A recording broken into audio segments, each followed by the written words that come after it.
our country and our politics are in a pretty dark place right now.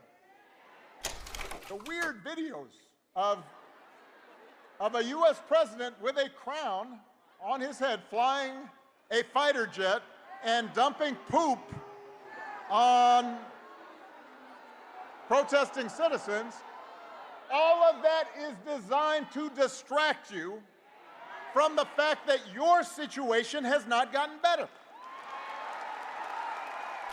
It's like every day is Halloween. Except it's all tricks and no treats. It's not as if we didn't see some of this coming. I will admit it's worse than even I expected, but I did warn y'all. I did. You can run the tape.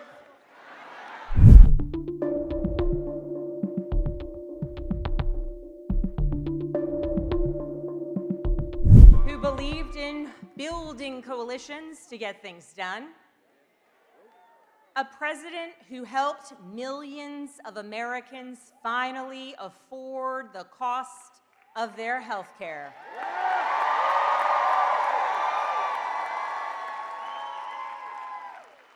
A president who worked to bring Americans together instead of tearing us apart. A president whose approach to governance, his temperament, and his way of doing serious work with dignity and purpose and joy is a model for all of us.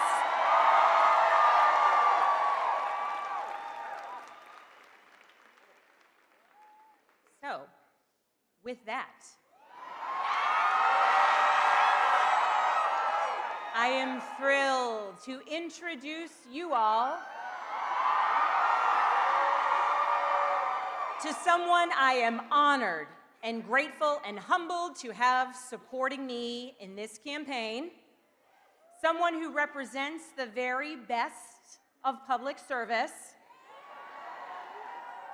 someone who is ready to help Virginia send a message on Tuesday. Virginia, are you fired up? Virginia, are you ready to go? So please, will you join me in welcoming back to Norfolk the 44th President of the United States of America, President Barack Obama.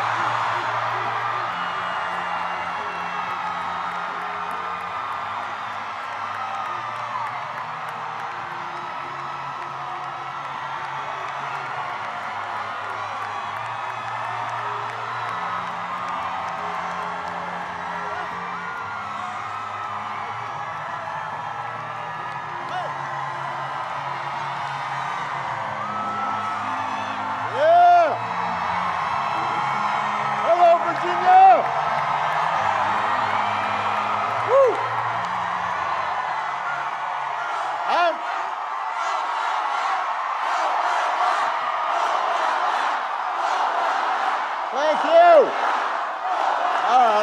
All right. Man, I'm fired up too. I am definitely ready to go. It is good to be back in Virginia. It's good to be back in Norfolk. The last time I campaigned,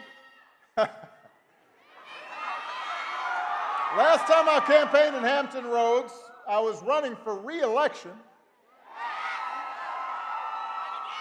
And I know I have not aged a bit.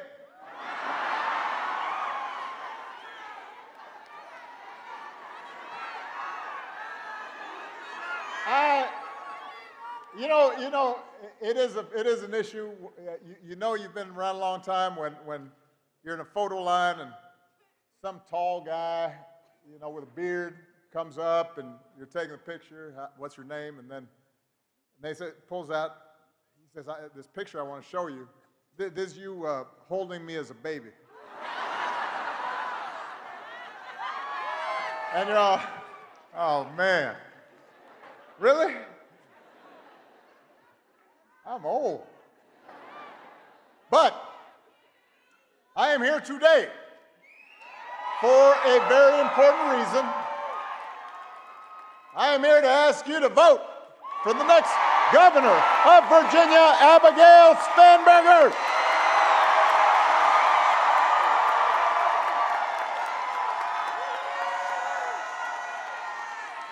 If you have not voted yet, make a plan to vote on Election Day, November 4th. Just visit abigailspanberger.com/vote. You can find out where to vote. You can also find a drop box for your mail ballot. And then you've got to get all your friends and your family to make a plan to vote. Because in 3 days, just 3, no more than 3, just 3.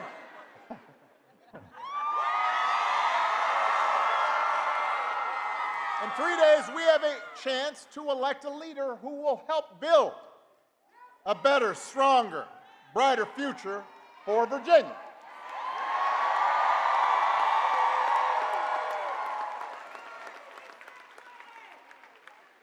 Si se puede. And Lord knows we need that light.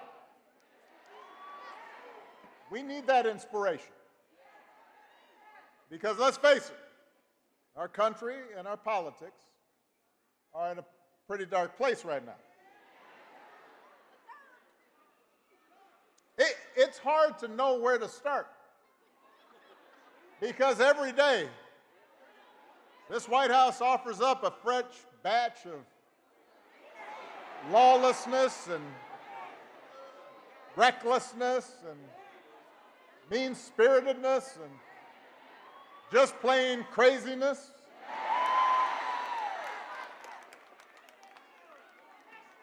We got a president who thinks it's okay to use the Justice Department to go after his political opponents. Hey, wait, don't boo. Vote. They don't hear boos, they hear votes. So we've got a president who replaces career prosecutors with loyalists who will do what he wants, and now he's telling them what he wants is for them to hand over millions of taxpayer dollars that he had to pay in expenses for previously violating the law. We've got a commander-in-chief who fires decorated officers because he thinks they might be more loyal to the Constitution than they are to him.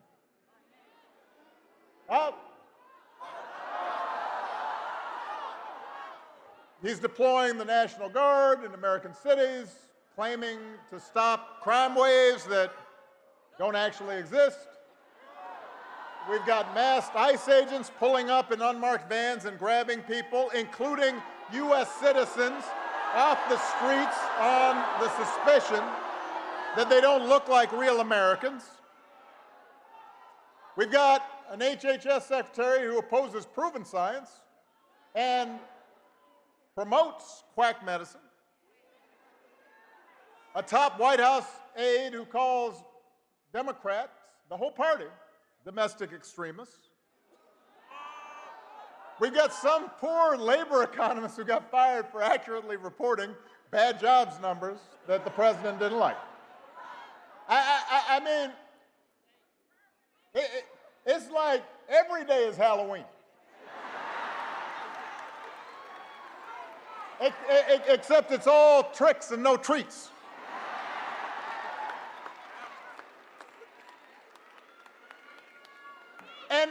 And here's the thing. It's not as if we didn't see some of this coming. I will admit it's worse than even I expected, but I did warn y'all. I did. You can run the tape. And by the way, he warned you too, because he said what he was going to do. But the fact is, there were plenty of people who voted for Trump and the Republicans anyway.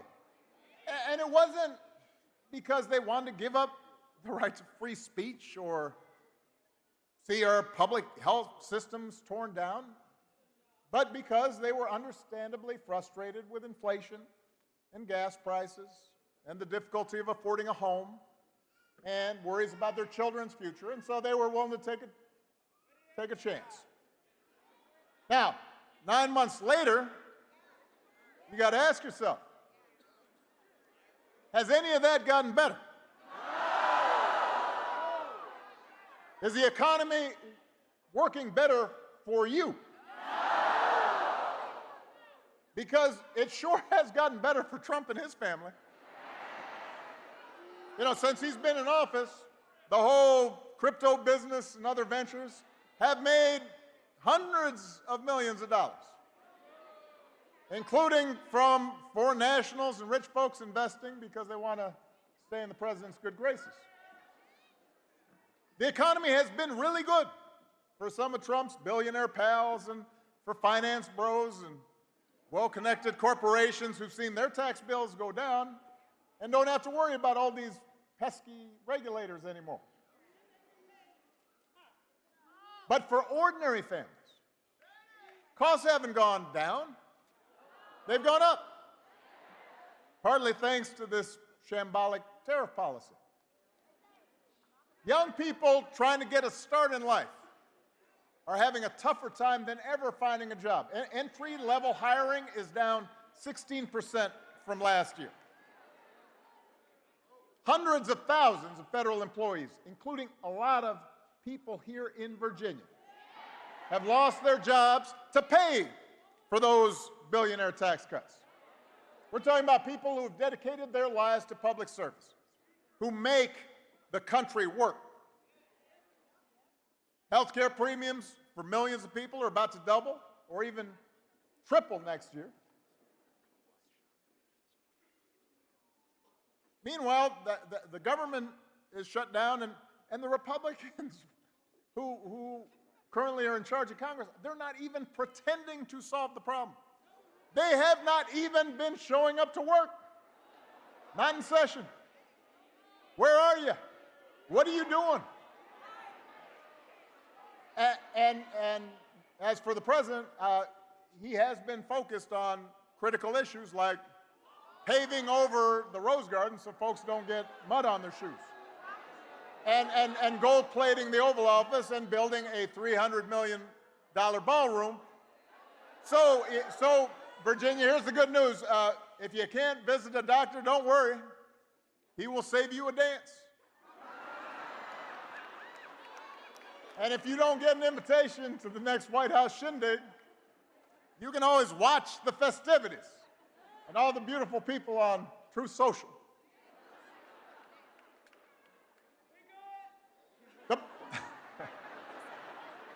The point is, there is absolutely no evidence Republican policies have made life better for you, the people of Virginia. I mean, they've devoted enormous energy to trying to entrench themselves in power and punishing their enemies and enriching their friends and silencing their critics. They put on a big show of deporting people and targeting transgender folks. They never miss a chance to scapegoat minorities and DEI for every problem under the sun. You got a flat tire? DEI. Huh. Wife mad at you? DEI.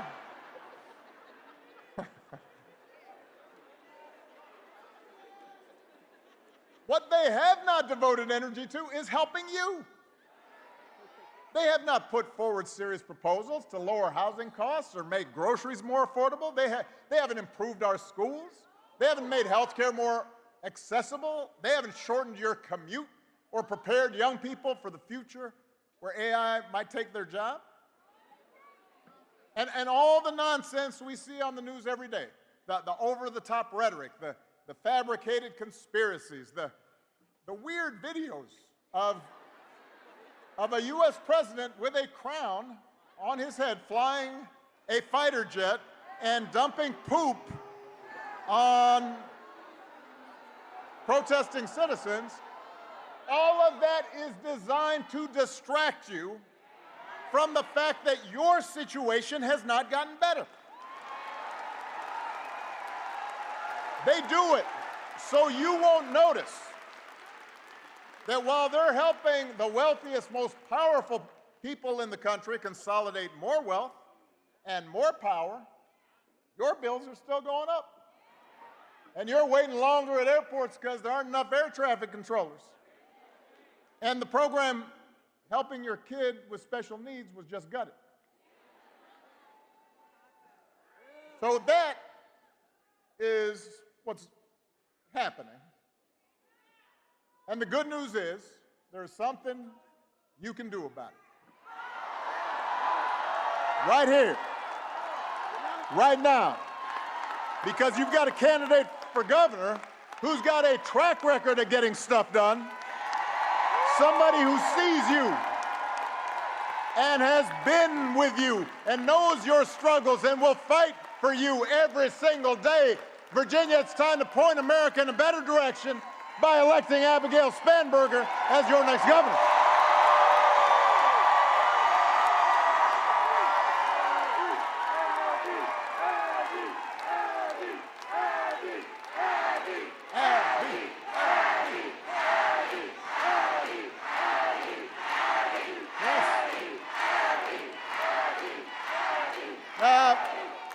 Now, listen, Abigail doesn't go around bragging about herself all the time, talking about how I'm great. But she's great.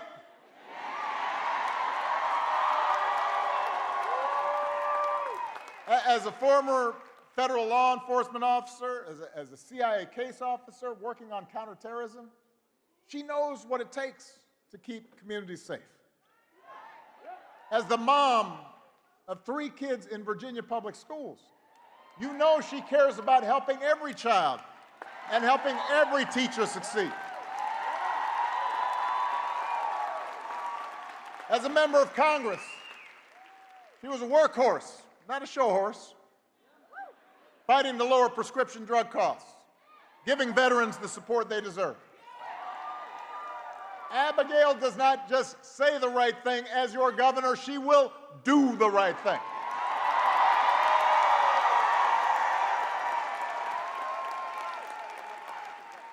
She understands the government can make a difference in people's lives by educating our kids for the jobs of the future, keeping our air and water clean, protecting consumers from fraud and dangerous products, providing a safety net for seniors and folks with disabilities, investing in the infrastructure and scientific research that drives economic growth.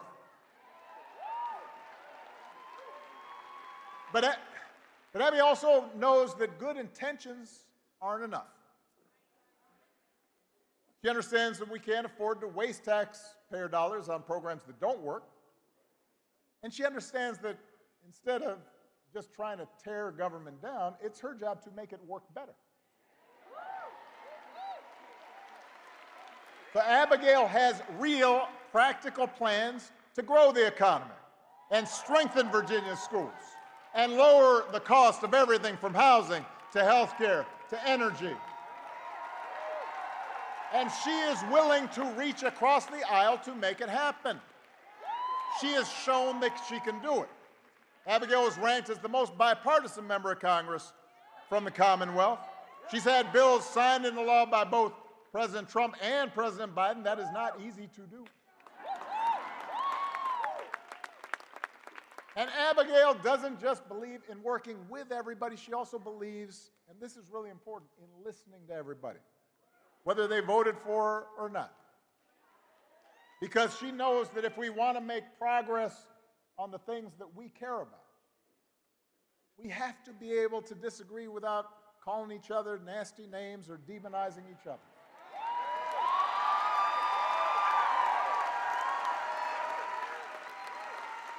So at a time when our politics feels broken, we need desperately leaders like Abigail public servants who are in it for the right reasons and are focused on the future, and who will always stay connected to the people they were elected to serve.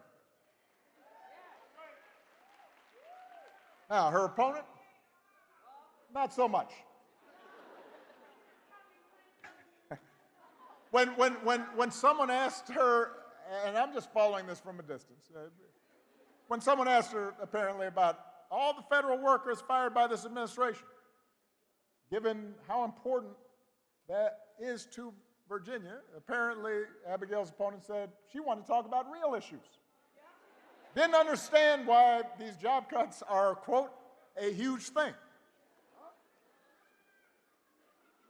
Now, I don't know about you, but seeing your neighbors and your friends, your customers, maybe some of your family members, suddenly out of work, even though they've dedicated their lives to serving people, having trouble making their mortgage, maybe it's just me. Seems like a pretty big thing to me, pretty huge. And I'd want a governor to be paying attention to it.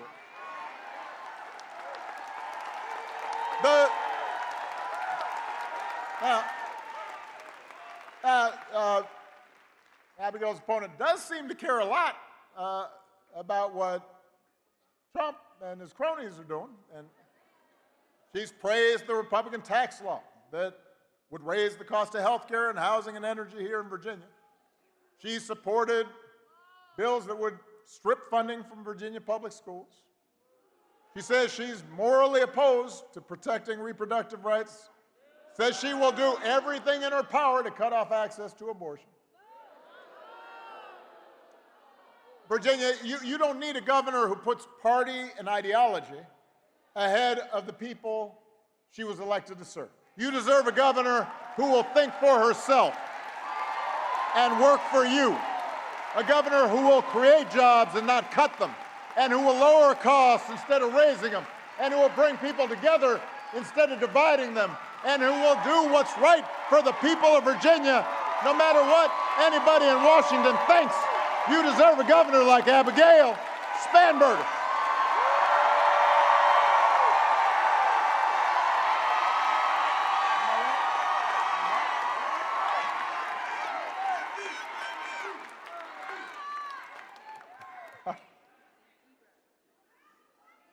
Because I'm going to bring it down here for a second.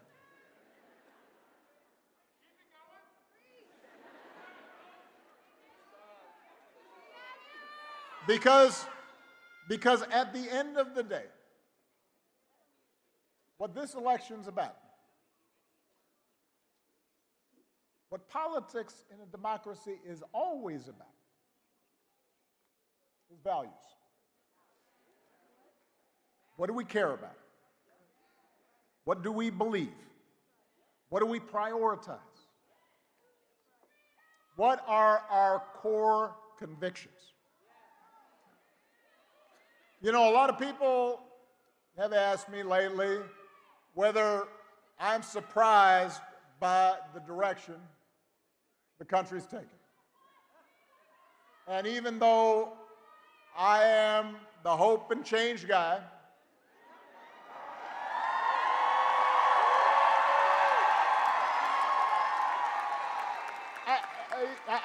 I try to be honest with them. So I say, yes, there are things I am worried about. I am worried about how quickly basic democratic rules and norms have been weakened.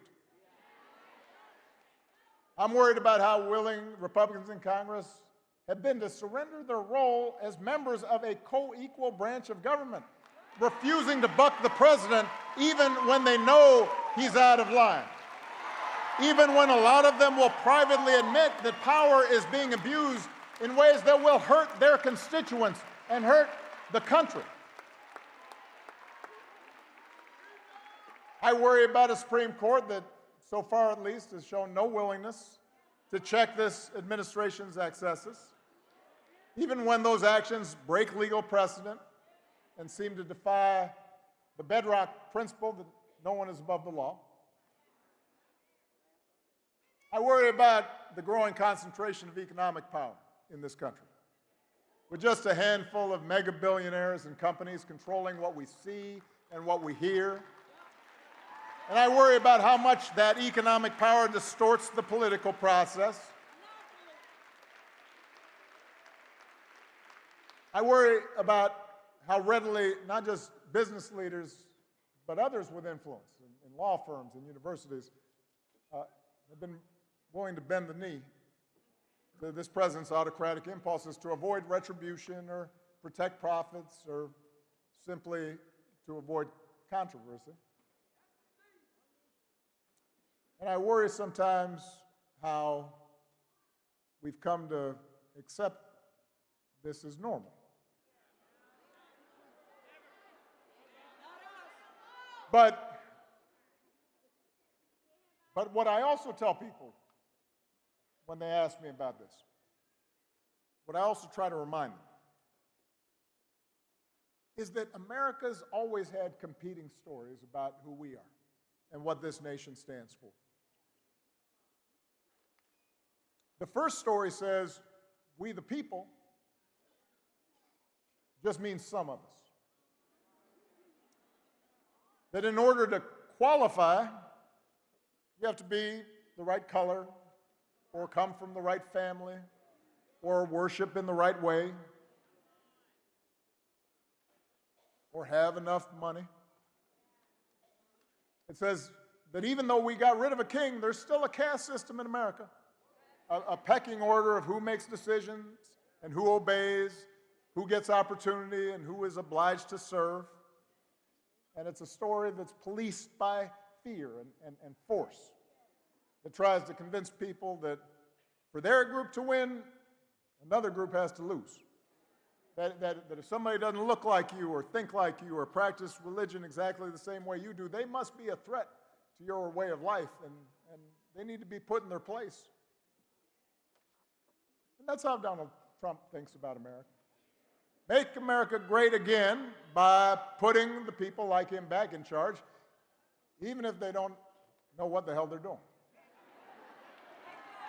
Now, but here's the thing. That story is not new. That's the oldest story in the book. It's not even uniquely American. For most of human history, that's the way societies worked. There was somebody on top and somebody on the bottom. There were lords and there were peasants. And for a long time, that story of caste and privilege and concentrated power, that was the law of the land here in America. If you looked like me, you were likely treated as property. If you were a woman or a white man who did not own property, you could not vote. For a long time, if you were an Irish or Italian immigrant, we're not hiring. If you're Jewish or Asian, don't bother applying to our school. If you were Native American, you weren't even treated as an American, even though you were here. But from the very start, there was another story, born of this nation's true revolutionary spirit. A story that says we the people means what it says, that all of us are included, that we are not subjects, we are citizens, defined not by race or religion or gender or sexual orientation, but by our commitment to a common creed and a willingness to accept not just the privileges, but the responsibilities that come with that citizenship.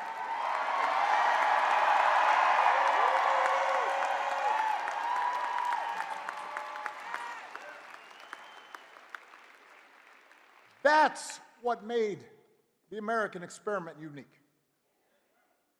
That's what made us special. And through generations of struggle and sacrifice, through the faith of abolitionists and the struggle of suffragists, through a civil war and civil rights protests, through union organizing drives and government reforms and investment in public education, we moved closer to those founding ideas. And in the process, we inspired the world. And that's the story I believe in, Virginia. I believe in an America in which we all deserve equal protection under the law and nobody is above the law. I believe in an America where every child has a chance at a good education and anybody who's willing to work and find a job or start a business and make a decent living. An America where opportunity isn't just reserved for those who were born into privilege or happen to have the right connections.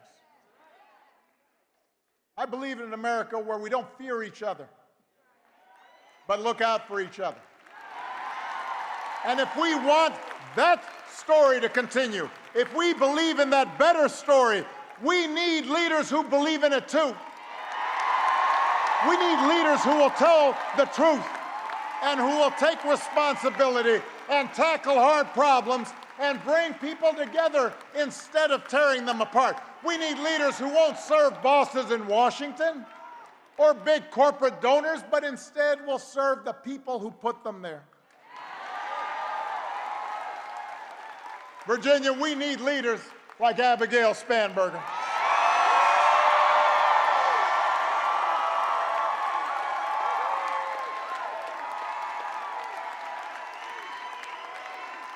But here's the thing. As good as Abigail is, she can't do it alone. Because the truth is, all of us are being tested right now. Trump and the Republicans, they want you to think, it's part of their story, that things only happen from the top down. That a few people in power make decisions, and the rest of us have to live with the consequences. But real change has always come from the bottom up. From ordinary folks who look around and say, we can do better, and then join together to make change happen. So it's up to us as citizens to stand up for the values we hold dear. If we want a country that believes in free speech and the rule of law, then we have to fight for it, even when it's hard or inconvenient. If we are opposed to violence against people we disagree with or who look a certain way, then we have to speak out when those values are violated. If we believe in honesty and hard work and treating other people the way we want to be treated, then we have to model it in our own lives, in our workplaces, in our schools, our neighborhoods, our places of worship. And if we want a government that is responsive and honest, that works for the many and not just the few, then we have to get out there and vote for it.